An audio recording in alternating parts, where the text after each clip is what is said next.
Welcome to Madasaling Pinoy, your prayer partner. Ngayon po ay Huwebes ng ika-11 linggo sa karaniwang panahon. Ang mabuting balita ng Panginoon ayon kay San Mateo. Noong panahong iyon, sinabi ni Jesus sa kanyang mga alagad, "Sa pananalangin ninyo'y huwag kayong gagamit ng napakaraming salita gaya ng ginagawa ng mga hintil. Ang akala nila'y pakikinggan sila ng Diyos dahil sa dami ng kanilang salita.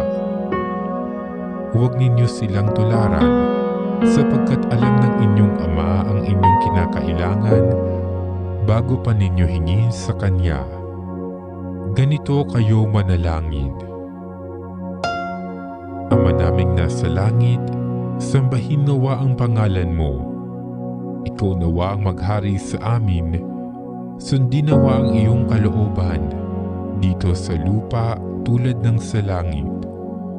Bigyan mo kami ng pagkain kailangan namin sa araw na ito at patawarin mo kami sa aming mga kasalanan tulad ng aming pagpapatawad sa mga nagkakasala sa amin. At huwag mo kaming iharap sa mahigpit na pagsubok, kundi ilayo mo kami sa masama. Sapagkat iyo ang kaharian at ang kapangyarihan at ang kapurihan magpakailanman. Amen.